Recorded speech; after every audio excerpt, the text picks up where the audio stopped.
ओम ह्रीं अरहम णमोजिनाणम श्रीमद् आध्यात्म सरोवर के राजहंस भगवन पूज्यपाद देव स्वामी महाराज स्वरूपनिष्ठ योगी की विशेषता बतलाते हैं। जो अपनी आत्मा में ठहर गया है, जिसे अपनी आत्मा का स्वभाव अत्यंत प्रिय मालूम पड़ रहा है, वो बाहर में नहीं देखता। अरे उसकी स्थिति कितनी सुंदर है, वह दर्शनीय है। ऐसी लगती है कब ऐसे योगी इन नैनों को फिर मिलेंगे।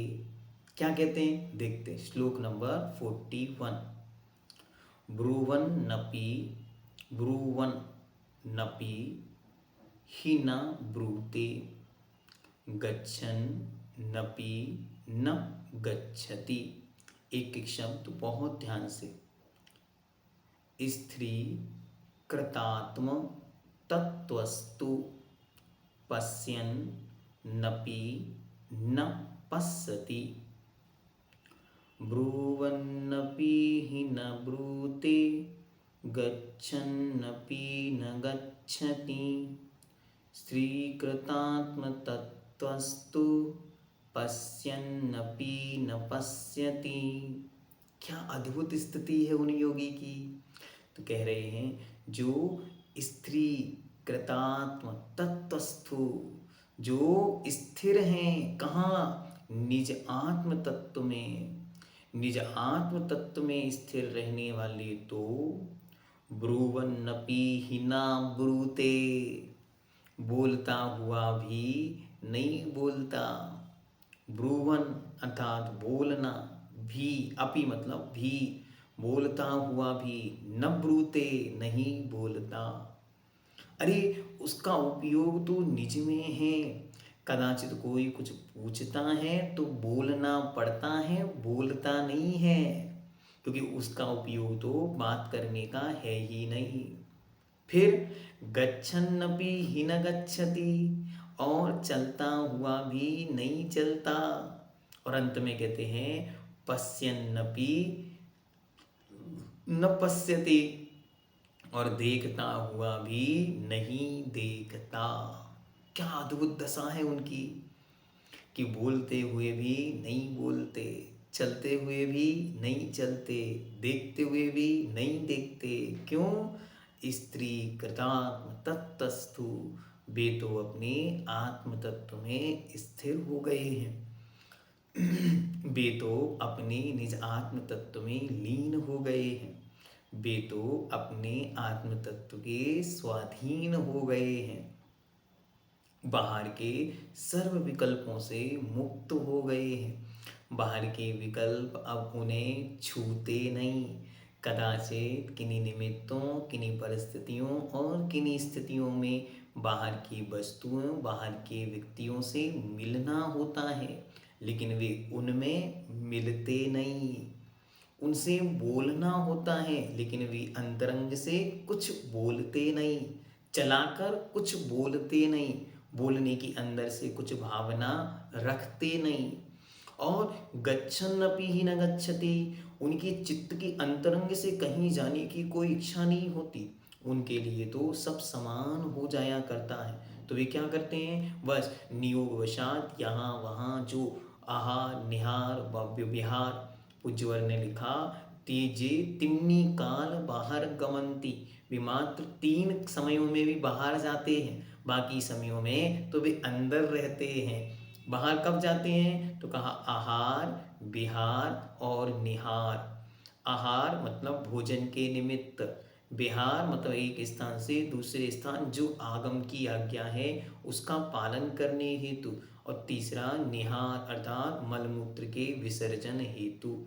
अन्य कालों में कहाँ है, स्त्री कृतात्म तत्वस्तु, वे तो अपने निजात्म तत्व में स्थित हो जाते हैं। सो बाहर जाने का विकल्प ही समाप्त।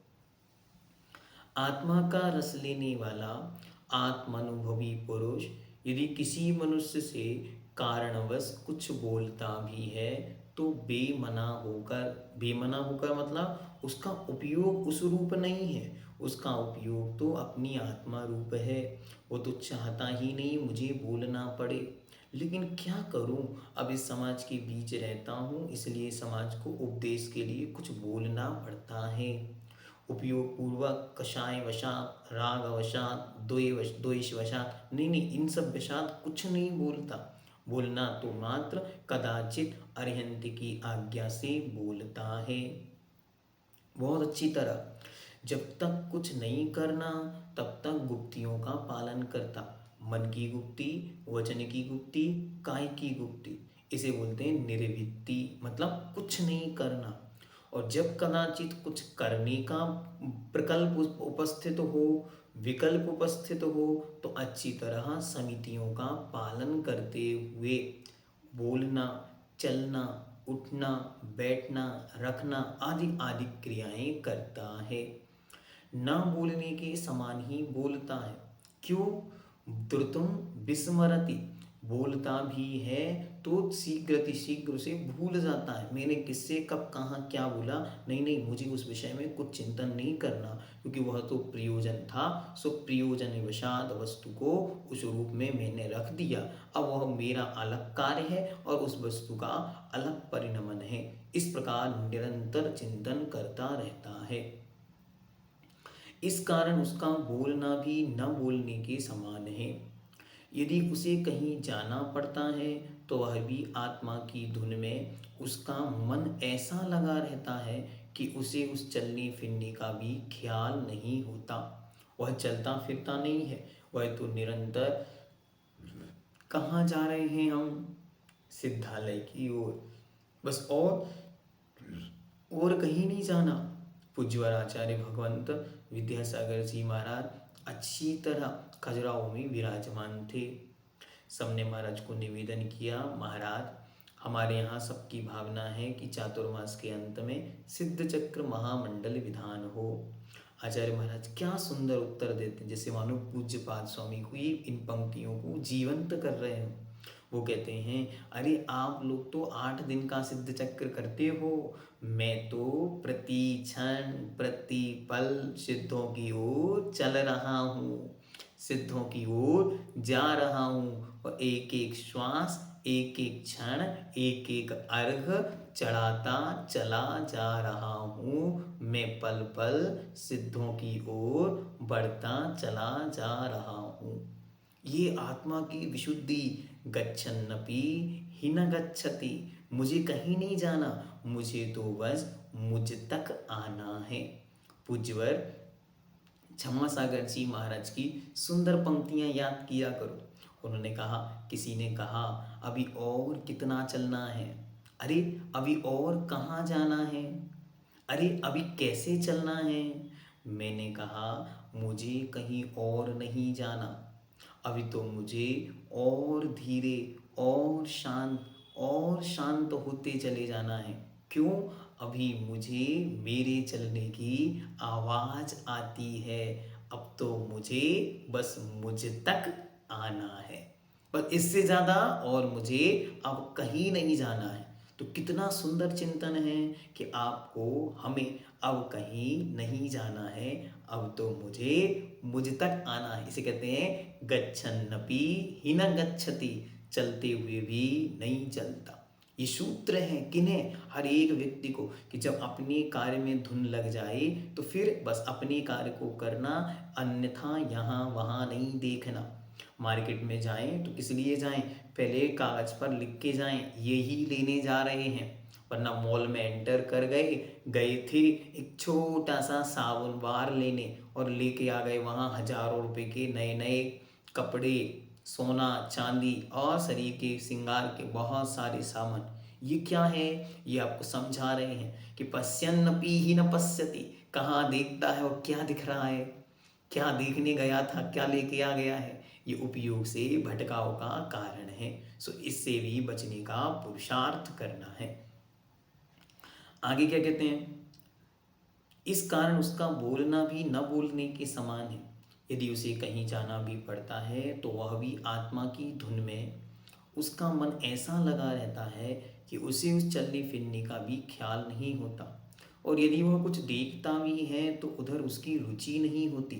देखो आपने देखा होगा, पूज्यवर हमेशा बैठे होते थे और बैठे हैं, लाखों लाखों की भीड़ सामने बैठी है, लेकिन वे नज़रें उठाकर नहीं देख रहे हैं। किसी ने कितनी सुंदर पंक्तियाँ लिखी कि अरे वे स्वयं तो आसमान हैं जो नजरें झुकाए बैठे हैं। ऐसे बैठे हैं, किसी की ओर दृष्टि ही नहीं करते। ये क्या है? पश्यन्नपि ही न पश्यति, किसी को देखने का कोई भाव नहीं होता। और हमारे चित्त में क्या होता? हमारे चित्त में बार बार आकुलता आकुलता व्याकुलता मचती है। पूज्यवर आचार्य महाराज कहा करते हैं, एक बार किसी को देखा, ये वीतराग दृष्टि, फिर से उसे देखने की जो व्याकुलता मन में उत्पन्न हुई, इसका नाम राग दृष्टि। तो कदाचित आंखें उठाई और किसी पर चली गई, ये तो ठीक है, लेकिन बार बार उसे देखने की जो भावना आ रही है, वो अभी राग की भूमिका में घटित हो रहा है, इसलिए उससे ऊपर उठने का पुरुषार्थ होता है। तो पूज्यवर ने बहुत सुंदर तरीके से हमारे सामने ये आध्यात्म और उसकी गहराई को रखा। आगे क्या कहते हैं देखते हैं। तो तो उधर उसकी रुचि नहीं होती, इसलिए उसका यह देखना भी न देखने जैसा होता है। यानी उसके सभी सांसारिक कार्य बिना मन लगाए होते हैं, अतः उसका सब काम न करने जैसा होता है, करते हुए भी न करने या न होने जैसा ही होता है, क्योंकि वह तो स्त्री कृतात्म तत्तस्तु। बहुत सुंदर, इसे याद कर लें और जब आप मार्केट में सामान खरीदने जाएं तो इसको ध्यान रखो। ब्रुवन्नपि हि न ब्रूते, गच्छन्नपि हि न गच्छति, पश्यन्नपि हि न पश्यति। बोलते समय ये ध्यान रखना, मैं क्यों बोल रहा हूँ, किस लिए बोल रहा हूँ।